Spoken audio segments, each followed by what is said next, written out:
Bonjour, aujourd'hui je suis dans l'atelier d'un artiste qui a disparu depuis 10 ans et j'ai l'honneur de rencontrer sa femme qui va nous raconter son histoire.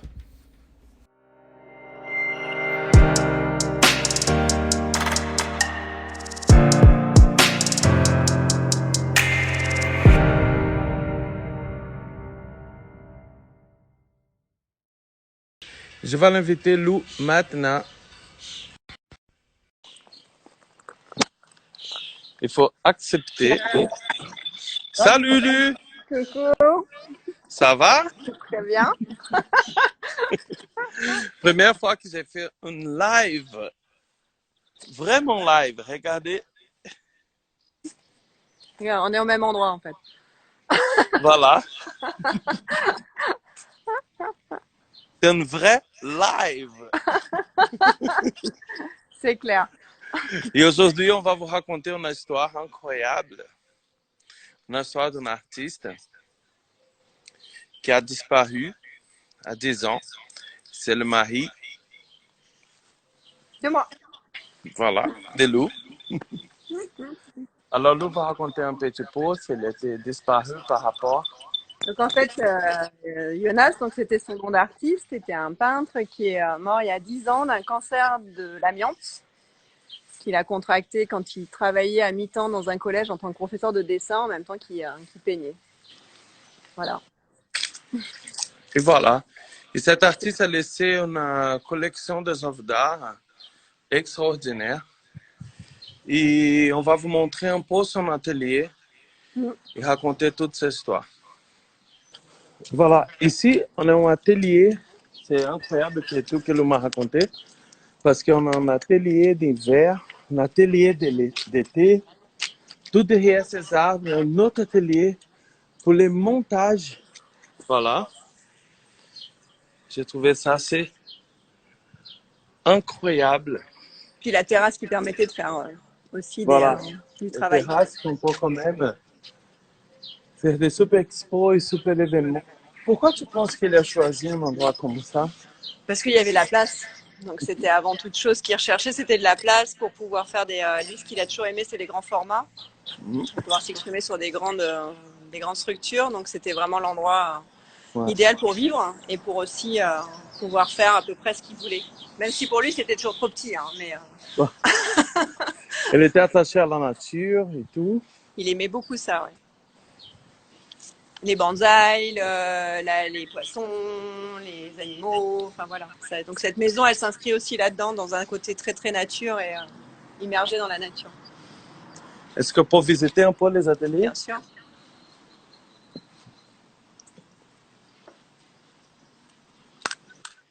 Ici, on a une superbe collection. Très, très riche. On peut appeler aujourd'hui du media mix parce que on a des photos, de la peinture, d'acrylique. Quoi d'autre, Lou? De la pastel. Enfin, il peignait beaucoup à l'huile. Il y a beaucoup de collages qu'il aimait beaucoup. Il y a de la photo qu'il a fait dans ces dernières années quand il a découvert la photo numérique et vraiment commencé à émerger 2007-2008 et Photoshop sur l'ordinateur. Et après, c'était vraiment beaucoup de la peinture à l'huile et du collage essentiellement. Et avec ses diptyques, ses collections de diptyques qu'il a fait, où il en a fait beaucoup, qui mettent en relation des choses, qui faisaient résonner des choses sur toute l'imagerie mentale qui l'intéressait beaucoup, l'imagerie liée au rêve, à la psychanalyse, à toutes ces choses-là. Donc en fait, c'est des choses qui évoquent des résonances entre deux images qui n'ont pas forcément de lien. Mais quand on les regarde, chacun va y trouver une connexion entre les deux. Et c'est ce qui l'intéresse aussi, de savoir ce que les gens éprouvaient par rapport à ça. Un vrai passionné. Des grosses pièces aussi. C'est les pièces du début de sa carrière. Qu'est-ce qu'on a là, Lou? Là, c'est un triptyque qui date des années 80. Donc, qui était encore dans sa période où il a démarré très figuratif, donc avec c'est de la peinture à l'huile sur du fresco qui est contre-collé sur du bois. avec des images liées, toujours il y avait des aspects religion aussi. Enfin, c'est vraiment lié à toute l'histoire humaine. Et vraiment, lui, ce qui l'intéressait, c'était vraiment l'imagerie mentale et tout ce qui se passait à l'intérieur d'un cerveau. Donc forcément, la religion y est dedans, puisque c'est quand même, on est dedans et quoi qu'on en dise, on est conditionné aussi par ça à un moment donné. Donc voilà, c'était tout ça qui travaillait. Puis après, il y avait la mer où il a grandi à Dunkerque dans une maison qui était face à la mer. Donc la mer est aussi présente. Les bleus ont été très très présents dans son travail et c'était une couleur qu'il affectionnait particulièrement. Et toutes ces choses-là qu'il a déclinées au fur et à mesure. Et vraiment, les grands formats, c'est ce qu'il préférait pour pouvoir trouver un espace d'expression assez grand. C'est un artiste qui était toujours en recherche, non? Mais pour Ouais. ce que je vois, on ne pouvait pas aujourd'hui dire qu'il avait un Et style non, et c'est ce qui lui a été reproché. défini. Ouais, Voilà. c'est ce qui lui a été reproché beaucoup pendant où tu sais qu'il y a plein de galeries qui demandent à avoir quelque chose qui soit reconnaissable au premier coup d'œil, où on rentre et on dit ah bah oui c'est tel artiste. Et en fait Jonas, lui il était dans une quête, c'était une quête perpétuelle. C'est pour ça que moi, enfin ça a bien matché avec moi où moi je suis chercheur, donc on était dans la même démarche dans deux mondes différents, mais lui c'était vraiment une recherche ouais qui de toute façon n'aboutissait jamais. Mais donc, il a exploré tout un tas de styles, tout un tas de choses différentes pour arriver à s'approprier tout ça et à essayer d'en faire quelque chose qui était vraiment propre à lui, ce qu'il a bien réussi dans ces dernières années. Mais il fallait qu'il intègre tout un tas de choses avant, tout un tas de références et qui ont donné ça. Nous, on peut dire qu'il y en a combien de pièces approximatives? Dans la maison, il y en a entre 800 et 900, entre des grands formats, des petits, des moyens, les photos, les choses qui sont encadrées, pas encadrées. Oui, il y a entre 800 et Ah, 900 œuvres franchement, dans que la je maison. vois, j'ai l'impression qu'il y a beaucoup plus. Et pourtant, oui. Parce qu'on a plus Après, là-dedans. il y en a après, beaucoup plus après, ouais. Mais qu'on peut, je sais pas si on allume, si on les voit.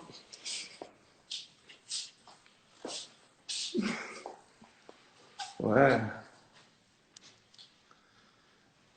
Je sais pas si vous voyez, ça c'est pareil, ça correspond à des travaux qu'il avait fait au 80-90, où il était encore très, cette figuration qui était très présente, donc où il explorait ça. Et après, où il s'est plus transporté vers l'abstraction, mais toujours avec des réminiscences de figuration au milieu. Ouais, tu vois que c'est, à l'époque, on pouvait dire que c'était vraiment un mix média. Parce que là, on avait vraiment l'application de plusieurs éléments complètement différents de la peinture là-dedans. Mais le plus marquant, qui c'est le cachet que la femme peut-être pas heureuse. Non, il l'appelait Lady Tranquille. Voilà. C'était quoi tous les ponts de référence qu'il aimait, franchement? Il a lu alors Rembrandt, Monet, Picasso, Rauschenberg, Cy Twombly, toutes ces choses qui étaient un peu plus awookie, qu'il aimait beaucoup aussi.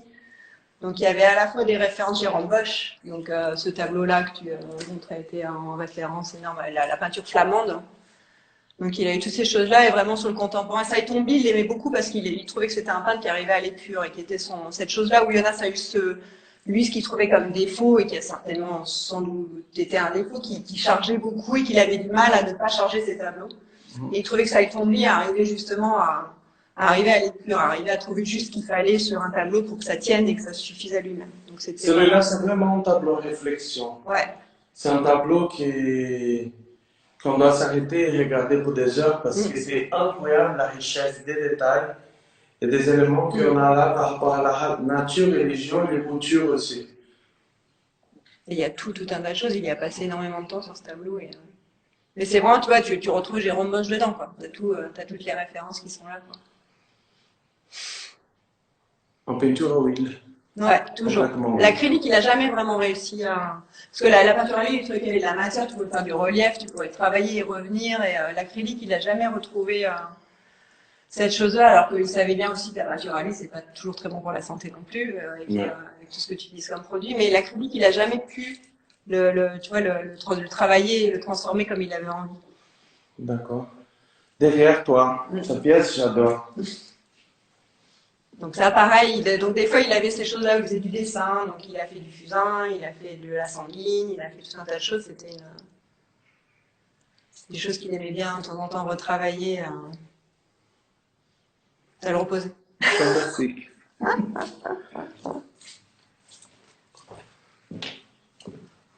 on va aller là si tu veux. Et l'atelier ici, c'est... Si tu veux. Oh, attends. Là, c'est les lumières dans cette maison. Si vous voyez comment ça se passe, regardez la salle des bains. On peut, hein. Et puis tu peux montrer L'atelier la de la toile, maison, c'est vraiment... il y a la peinture qui est là contre le mur. Il y en a partout.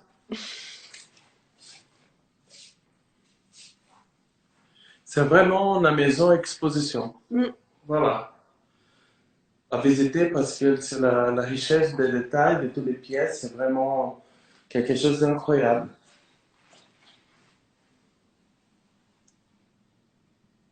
C'est fantastique. J'espère. Oh oui. Waouh. Je ne sais pas si vous réussissez à regarder, mais c'est vraiment des pièces incroyables dans cette maison. Je vais montrer. Vraiment.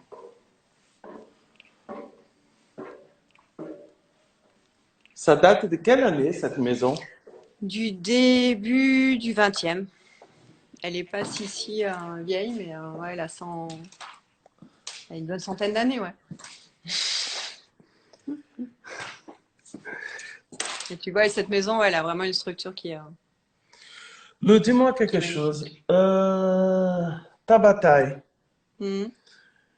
avec le produit chimique qui causait la mort de ton mari, Avec l'amiante, ouais.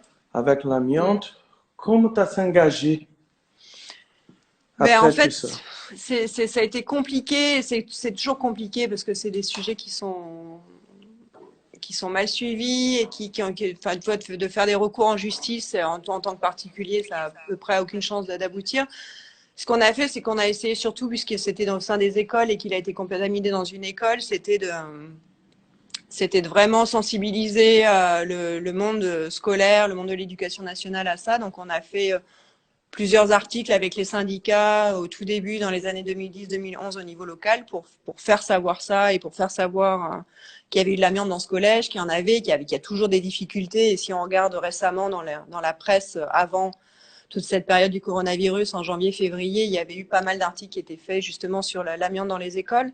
Donc, on a essayé surtout de sensibiliser. Et puis ensuite, moi, j'ai eu une bataille particulière qui était liée à des choses qui sont un peu plus obscures sur les rentes d'ayant droit. Parce que normalement, quand on est malade d'une maladie professionnelle, normalement, on a droit à la moindre des choses à un dédommagement de l'employeur, où c'est la seule chose qu'ils arrivent à trouver de l'argent pour arriver à essayer de réparer un peu le mal qui a été fait. Et en fait, dans l'éducation nationale et en tant que fonctionnaire, il n'avait pas droit à ça et j'ai pas eu droit à ça. Donc, on a essayé de se batailler au niveau constitutionnel pour ça, pour faire changer les lois. Donc, c'est une chose un peu plus obscure, mais c'est des travails de fond qui sont vraiment importants après pour que les droits soient un peu plus respectés qu'ils ne le sont maintenant. Voilà. Donc, ça n'a pas forcément le panache d'un grand procès ou des choses comme ça, mais c'est des choses qui sont importantes à faire pour le bien de tout le monde, je pense. C'est une guerre. Ouais. Mais après, il y a des gens formidables qui sont là pour soutenir. Plus que ça, c'est une conscientisation. Voilà. Ouais, tout à fait, ouais. Bon, je vais vous inviter à s'asseoir, Lou, s'il te plaît. Voilà. Vous pensez aujourd'hui, ton mari était branché sur tous les domaines de l'art, les sculptures, les peintures. J'ai vu même des installations. Il y en a beaucoup, beaucoup, beaucoup plus d'œuvres d'art tout en bas. Et son désir comme artiste, en fait, c'était lequel? La gloire ou porter quelque chose porter quelque chose à vraie magie d'être artiste.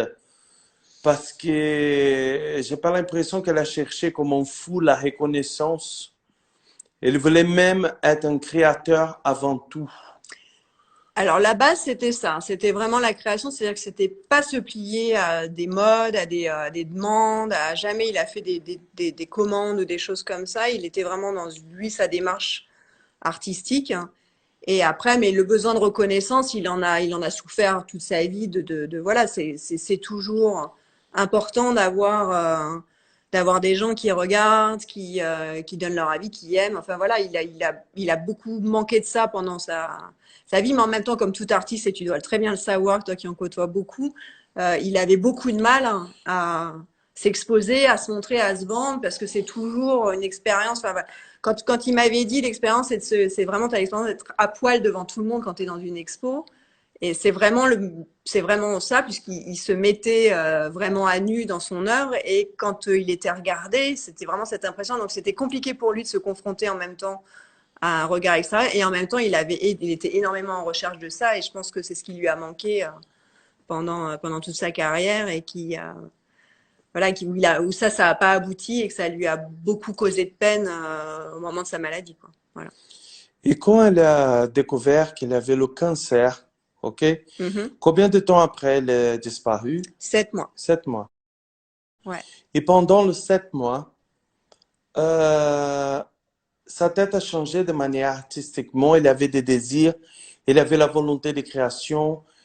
Qu'est-ce qu'il a pensé? C'était quoi tous ses désirs, sa manière, comme tout ça s'est transformé? C'était finalisé, donc il a écrit aussi, donc il avait écrit beaucoup de textes pendant son parcours. Donc il fallait qu'il mette des textes qui étaient éparpillés sur des feuilles. Donc il a eu la volonté de mettre ça sous forme de livre, de la façon dont il voulait que ce soit. Donc il a travaillé beaucoup à ça pour qu'on édite ces 3 livres de poésie. Et puis de finaliser les photos avec les réglages qu'il voulait pour qu'on puisse les imprimer ensuite de la manière dont il voulait que ce soit imprimé. Voilà, il y avait souci de finaliser un certain nombre de choses pour que après, voilà, ce soit comme il avait envie que ce soit en forme et ces choses-là. Donc ça a été essentiellement finir son travail de photo qu'il avait beaucoup développé pendant les 2 dernières années de sa vie, et puis vraiment mettre ses textes sous forme de livres et éditer ces livres qu'on a fait, voilà, et qui ont été édités au mois de septembre, et il est mort fin novembre. Et les livres sont magnifiques. Ouais, et puis bon, ce catalogue après qu'on a fait après, mais vraiment les livres de poésie, ça lui tenait beaucoup à cœur parce que c'était un travail c'est une synthèse de 20 ans d'écriture, et ça lui tenait à cœur au moins que ce soit voilà, sous forme, qu'il l'ait en main sous forme de livre, quoi. Et en fait, on peut le définir comme un artiste complet. C'est un artiste qu'on voit dans ses œuvres, c'est incroyable.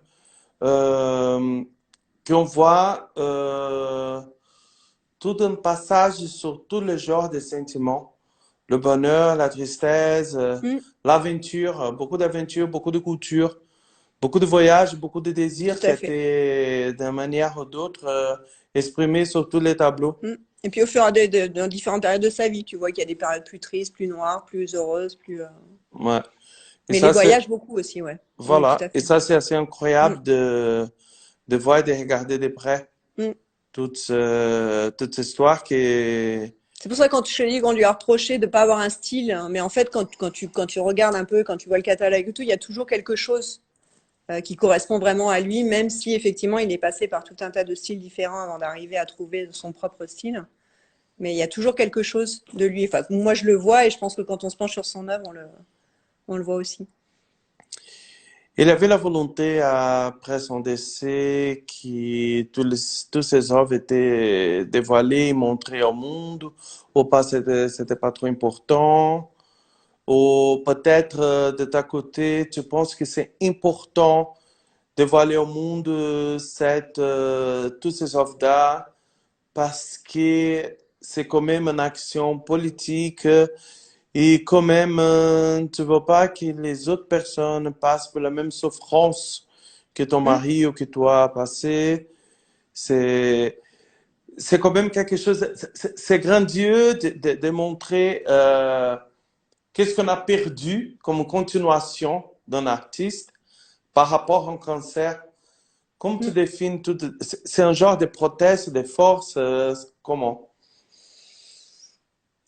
Ça, ce qui est important, c'est que ça vive, tu vois, après lui. Donc, lui, je pense que vraiment, pour un artiste, la postérité et ce qui se passe après est importante.